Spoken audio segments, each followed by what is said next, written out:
Hello everyone, আশা করি তোমরা সকলে ভালো আছো।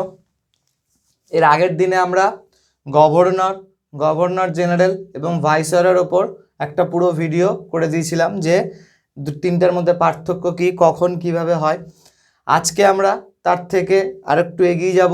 আজকে আমাদের টপিক হবে বাংলায় যারা যারা গভর্নর হিসেবে এসেছিল। আমরা প্রথমে বাংলার গভর্নরকে আলোচনা করব আজকের ভিডিওতে, তারপর বাংলার গভর্নর জেনারেলের ওপর দুটো তিনটা ভিডিও আসবে, যেহেতু ওখানে কর্নওয়ালিসকে বিশাল বড়োভাবে পড়তে হবে, ঠিক আছে।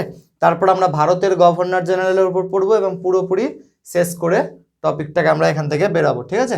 তো আজকে আমাদের টপিক হবে বাংলার গভর্নর, ঠিক আছে। তো ভিডিও শুরু করার আগে তোমাদের কাছে আমার একটাই অনুরোধ, যে ভিডিও বানাতে অনেক পরিশ্রম করতে হয়। তো তোমাদের কাছে আমার একটাই অনুরোধ, তোমরা চ্যানেলটাকে লাইক করো, শেয়ার করো এবং সাবস্ক্রাইব করো এবং ভিডিওটাকে তোমরা সম্পূর্ণ দেখো, দেখে নোট করার চেষ্টা করো, ঠিক আছে। তোমাদের কাছে একটাই অনুরোধ আমার, ঠিক আছে। তো এখন আমরা শুরু করি, চলো সময় নষ্ট না করে। বাংলার গভর্নর, ঠিক আছে। তাহলে আমাদের টপিক কি হবে? বাংলার গভর্নর।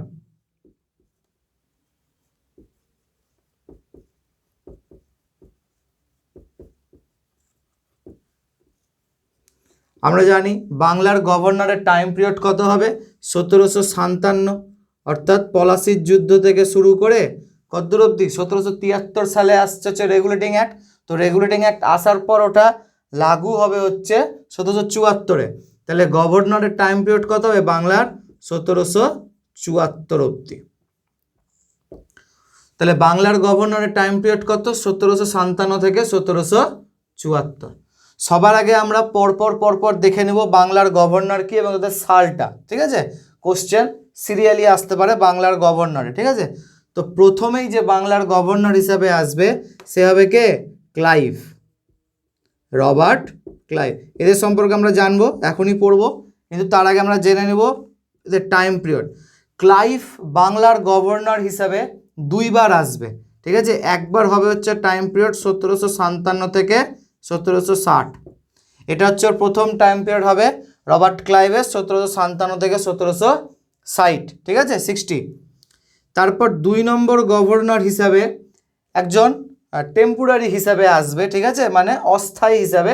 কোনো সময় না মানে মেন দুজনের মাঝখানে যে অস্থায়ী হিসাবে এসেছিল তার নাম জিজ্ঞেস করে নিতে পারে। তো অস্থায়ী হিসাবে এসেছিল হলওয়েল। অস্থায়ী হিসাবে কে এসেছিল? হলওয়েল। এ 1760-এই ছিল, ঠিক আছে, 3-4 মাসের জন্য এসেছিল। হলওয়েলের অস্থায়ী গভর্নর, মানে এখানে মনে রাখার কোনো দরকার নেই, শুধু মনে রাখবে তো মাঝখানে যে অস্থায়ী, স্থায়ী ছিল না, ঠিক আছে। কিছুক্ষণের জন্য ক্লাইভের সরিয়ে দেওয়ার পর কিছুদিনের জন্য কি একে অস্থায়ী হিসেবে, টেম্পোরারি হিসেবে রাখা হয়েছিল। হলওয়েলের এই টাইম পিরিয়ডে কোনো ঘটনা নেই, সেরকম কোনো ইম্পর্ট্যান্ট কোনো ঘটনা আমাকে হলওয়েল সম্পর্কে পড়তে হবে না, কিন্তু এর একটা ঘটনা আছে যেটা 1756 সালের সাথে জড়িত। সেটাকে আমরা বলবো হচ্ছে অন্ধকূপ হত্যা। কি বলবো আমরা? অন্ধকূপ হত্যা। এটাকে ব্ল্যাক হোল ট্র্যাজেডিও বলা হয়, ঠিক আছে। 1756 সালে 20 জানুয়ারি হয়েছিল। মাদ্রাসা সার্ভিস কমিশনে এই কোশ্চেনটা জিজ্ঞেসও করা হয়েছিল যে অন্ধকূপ হত্যা কবে হয়? 1756 সালে 20 জানুয়ারি, ঠিক আছে। তো চলো আমরা এখানে ফিরে আসি এবার। হলওয়েল কিছুদিনের জন্য আসে, তারপর যে ব্যক্তিটা আসবে তার নাম হবে হচ্ছে ভ্যান্সিটাট। তারপর কে আসবে বাংলার গভর্নর হিসাবে? ভ্যান্সিটাট। এর টাইম পিরিয়ড হবে 1760 থেকে 1765। ভ্যান্সিটাটের টাইম পিরিয়ড কত হবে? 1760 থেকে 1765, ঠিক আছে। ভ্যান্সিটাটের পর আবার আসবে ক্লাইভ। কে আসবে? ক্লাইভ, 1765 থেকে 67, ঠিক আছে। কে আসলো? ক্লাইভ চলে আসলো, ঠিক আছে। ক্লাইভের পর আসবে হচ্ছে ভেরেলেস্ট। ক্লাইভের পর কে আসছে? ভেরেলেস্ট। এর টাইম পিরিয়ড হবে 1767 থেকে 69, ঠিক আছে, পরপর সিরিয়ালি। ভেরেলেস্টের পর বাংলার গভর্নর হিসাবে আসবে ভেরেলেস 1767 থেকে 1769। এরপর আসবে যে কার্টিয়ার। এরপর আসবে কে? কার্টিয়ার।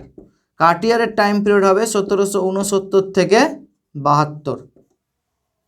ঠিক আছে, কাটিয়ারের পরই আসবে হচ্ছে যে ব্যক্তি, তাকে সব থেকে গুরুত্বপূর্ণ, সেটা হচ্ছে হেস্টিংস। কে আসবে? ওয়ারেন হেস্টিংস, 1772 থেকে 74। তারপর আবার হেস্টিংসই কী হবে? বাংলার প্রথম গভর্নর জেনারেল। তার কারণ 1773 কি রেগুলেটিং অ্যাক্ট পাস হয়ে গেছিল। এটা হচ্ছে পুরো সিরিয়াল। প্রথমে বাংলার গভর্নর কে হবে? রবার্ট ক্লাইভ, 1757 থেকে 60 টাইম পিরিয়ড। তারপর হলোওয়েল অস্থায়ী হিসাবে বসবে। ঠিক আছে, তারপর কে আসছে? ভ্যানসিটার্ট, 1760 থেকে 1765 অবধি কে আসবে? ভ্যানসিটার্ট। তারপর আসবে আবার কে আসবে? ক্লাইভ, 1765 থেকে 67। তারপর আসবে কে? ভেরেলেস, 1767 থেকে 69। ঠিক আছে, তারপর আসবে কার্টিয়া, 1769 থেকে 72। তারপর আসবে হচ্ছে কে? ওয়ারেন হেস্টিংস, 1772 থেকে 74। বাংলার শেষ গভর্নর, বাংলার শেষ গভর্নর কে? Warren Hastings. তারপর কি হয়ে যাবে? বাংলার গভর্নর জেনারেল কে হবে? Warren Hastings. তো ওটা আমরা পরে আলোচনায় দেখব। তো এবার আমরা শুরু করবো এদের সম্পর্কে একটা একটা করে গুরুত্বপূর্ণ আলোচনা। ঠিক আছে, ক্লাইভ সম্পর্কে আমরা যদি পড়তে হয়, কারণ এখানে সব থেকে বেশি আমাদের কার সম্পর্কে পড়তে হবে? ক্লাইভ সম্পর্কেই পড়তে হবে। তাহলে আমরা একটা একটা করে বলবো, তোমরা নোট করে নেবে। ঠিক আছে, ক্লাইভ সম্পর্কে প্রথম সব থেকে গুরুত্বপূর্ণ পয়েন্ট, যে ঘটনাটা ঘটেছিল, বাংলায় ব্রিটিশ সাম্রাজ্যের সংস্থাপক বলা হয় ক্লাইভকে। প্রথমে তোমরা নোট করো ক্লাইভ সম্পর্কে, যে বাংলায় ব্রিটিশ সাম্রাজ্যের সংস্থাপক কাকে বলা হয়? ক্লাইভকে। আমরা হচ্ছে ক্লাইভের এই টাইম পিরিয়ড আর এই টাইম পিরিয়ড দুটো কিন্তু একসাথে নিয়ে বলে দেবো। ঠিক আছে, কেননা ক্লাইভ দুইবার এসেছিল, 1757 থেকে 60 একবার এসেছিল, 1765 থেকে 67 একবার, দুটো টাইম পিরিয়ড ছিল। তো আমরা দুটো নিয়েই পুরোপুরি বলে দেবো। ঠিক আছে, তো ক্লাইভের সম্পর্কে প্রথম পয়েন্ট কি লিখবা? যে বাংলায় ব্রিটিশ সাম্রাজ্যের সংস্থাপক কে হয়েছিল? ক্লাইভ। তারপর 2 নম্বরে যদি আমি বলি ক্লাইভ সম্পর্কে, ক্লাইভ করেছিল কি? সোসাইটি ফর ট্রেড নামে একটা সংগঠন তৈরি করেছিল। কি বললাম আমি? Society for trade. ওইখানে ওটা কেন তৈরি করেছিল? সোসাইটি ফর ট্রেড গঠন করার ওর মূল কারণ ছিল যে কোম্পানির যারা কর্মচারী ছিল, কোম্পানির কর্মচারীরা কি করছিল? নিজের প্রাইভেট বিজনেস করছিল। কোম্পানির কর্মচারীরা নিজের প্রাইভেট বিজনেস করছিল, প্লাস তারা কি প্রচণ্ড পরিমাণে ঘুষ নিচ্ছিল। ওটাকে আটকানোর জন্য ক্লাইভ কি করবে? সোসাইটি ফর ট্রেড নামে একটা সংগঠন তৈরি করবে। কোশ্চেনটা জিজ্ঞেস করেছে যে সোসাইটি ফর ট্রেডের গঠন কেন হয়েছিল, বা মানে সরি, সোসাইটি ফর ট্রেড কে গঠন করেছিল? রবার্ট ক্লাইভ গঠন করেছিল। কেন গঠন করেছিল? দাবি ছিল হচ্ছে যে কোম্পানির যে নিজের কর্মচারীরা ছিল, ওরা নিজের বিজনেস করছিল, ওটাকে আটকানোর জন্য, প্লাস তাদের ঘুষকে আটকানোর জন্য। ঠিক আছে, দুইটা হয়ে গেল। 3 নম্বর পয়েন্ট আমরা ক্লাইভ সম্পর্কে পড়ব। পলাশির যুদ্ধ কার সময় হয়েছিল? ক্লাইভের সময় হয়েছিল।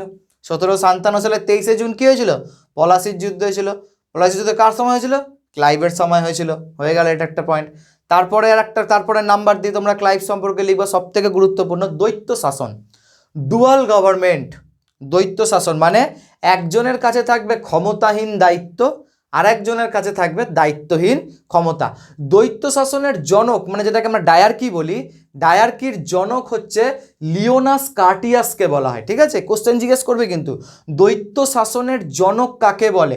দ্বৈত শাসনের জনক বলা হয় লিওনাস কার্টিয়াসকে। ঠিক আছে, তো দ্বৈত শাসন ব্যবস্থা বাংলায় কে প্রচলন করেছিল? রবার্ট ক্লাইভ করেছিল। ঠিক আছে, তো ওখানে কি বলেছিল? দ্বৈত শাসন মানে বাংলার যারা জমিদার মানে রাজা থাকবে বা নবাব থাকবে, তাদের কাছে কি থাকবে? ক্ষমতাহীন দায়িত্ব, মানে ওদের কাছে কোনো ক্ষমতা থাকবে না কিন্তু দায়িত্ব প্রচুর থাকবে। আর ব্রিটিশদের কাছে থাকবে দায়িত্বহীন ক্ষমতা, মানে কোনো দায়িত্ব থাকবে না ব্রিটিশদের কাছে, কিন্তু ক্ষমতা প্রচুর। আর নবাবদের কাছে কি থাকবে? দায়িত্বহীন, মানে সরি, ক্ষমতাহীন, মানে একজনের কাছে, বাংলার নবাবের কাছে থাকবে হচ্ছে ক্ষমতাহীন দায়িত্ব, মানে বাংলার নবাবের কাছে কোনো ক্ষমতা থাকবে না, দায়িত্ব প্রচুর থাকবে। আর ব্রিটিশদের কাছে থাকবে হচ্ছে দায়িত্বহীন, দায়িত্ব থাকবে না, ক্ষমতা প্রচুর। ঠিক আছে, দ্বৈত শাসন নিয়ে একটা আলাদা টপিকই আমি আলোচনা করে দেবো কোনো একদিন। ঠিক আছে, তো ক্লাইভ কী করেছিল? দ্বৈত শাসনকে বা ডায়ার্কিকে প্রতিষ্ঠা করেছিল। সবথেকে গুরুত্বপূর্ণ কোশ্চেন জিজ্ঞেস করবে, দ্বৈত শাসনের অবসান কার সময় হয়? ওয়ারেন হেস্টিংসের সময় হবে 1772 সালে। ওয়ারেন হেস্টিংস 1772 সালে দৈত্য শাসনকে কি করবে, অবসান করে দিবে। ক্লাইভের সম্পর্কে আরও একটা গুরুত্বপূর্ণ পয়েন্ট, ক্লাইভের সময় শ্বেত বিদ্রোহ হয়েছিল বা হোয়াইট মিউটনি, খুব গুরুত্বপূর্ণ কোশ্চেন। ক্লাইভের সময় কি হয়েছিল, শ্বেত বিদ্রোহ বা হোয়াইট মিউটনি। শ্বেত বিদ্রোহ কি ছিল, শ্বেত বিদ্রোহ ছিল বাংলার যারা সৈনিক ছিল কি না, বাংলার সৈনিকদেরকে দোহরা ভাত্তা মানে ডুয়াল অ্যালাওয়েন্স দেওয়া হতো, ঠিক আছে, দোহরা ভাত্তা ডবল বেতন টাইপের দেওয়া হতো কোথায়, ক্লাইভ মানে বাংলার সৈন্যদেরকে দেওয়া হতো। আর বাংলার কোন সৈন্যদেরকে দেওয়া হবে, যারা বাংলা আর বিহারের বাইরে গিয়ে কাজ করবে। আমি আবার বলছি, শ্বেত বিদ্রোহ ছিল কি কনসেপ্ট ছিল, যে বাংলার সৈনিকদেরকে কি ডুয়াল অ্যালোয়েন্স বা দোহরা ভাত্তা দেওয়া হতো, ঠিক আছে। বাংলার স্পেসিফিক কোন সৈনিককে দেওয়া হতো, তাদেরকে দেওয়া হতো যারা বাংলা আর বিহারের বাইরে গিয়ে কাজ করবে, ঠিক আছে, বাংলা আর বিহারের বাইরে গিয়ে কাজ করবে, তাদেরকে দেওয়া হতো কি ডুয়াল অ্যালাওয়েন্স, তাদেরকে দেওয়া হতো। তো রবার্ট ক্লাইভ সেই দোহরা ভাত্তা কি করেছিল, বন্ধ করে দিয়েছিল। তো যার ফলে সেখানে শ্বেত বিদ্রোহ হয়েছিল, হোয়াইট মিউটিনি হয়েছিল, তো সেটাকে কি রবার্ট ক্লাইভ দমন করে দিয়েছিল, ঠিক আছে। ক্লাইভ সম্পর্কে আর একটা গুরুত্বপূর্ণ পয়েন্ট কি, 1765 সালে ক্লাইভের সঙ্গে দুটো সন্ধি হবে। একটা হবে এলাহাবাদের প্রথম সন্ধি, সেটা হবে হচ্ছে কবে, আমরা যদি দেখি 1765 সালে দুটো তারিখ, একটা 12ই আগস্ট, একটা 16ই আগস্ট, ঠিক আছে। রবার্ট ক্লাইভের সঙ্গে 1765 সালের 12ই আগস্ট আর 1765 সালের কি 16ই আগস্ট দুটো সন্ধি হবে। একটা হবে এলাহাবাদের প্রথম সন্ধি, 12ই আগস্ট হবে হচ্ছে কি এলাহাবাদের প্রথম সন্ধি, আর 16ই আগস্ট হবে এলাহাবাদের দ্বিতীয় সন্ধি, ঠিক আছে। এই দুটো সন্ধি কার সাথে হবে, 1765 সালে মোগল সম্রাট কে থাকবে, শাহ আলম দ্বিতীয়, যার সময় আমরা জানি 1764-তে বক্সারের যুদ্ধ হবে। তো 1765 সালে মোগল সম্রাট শাহ আলম দ্বিতীয়ের সাথে কি হবে, 12ই আগস্ট এলাহাবাদের প্রথম সন্ধি হবে, আর অযোধ্যার নবাব সুজাউদ্দৌলার সাথে 16ই আগস্ট এলাহাবাদের দ্বিতীয় সন্ধি হবে। বোঝা গেল আমি কি বললাম।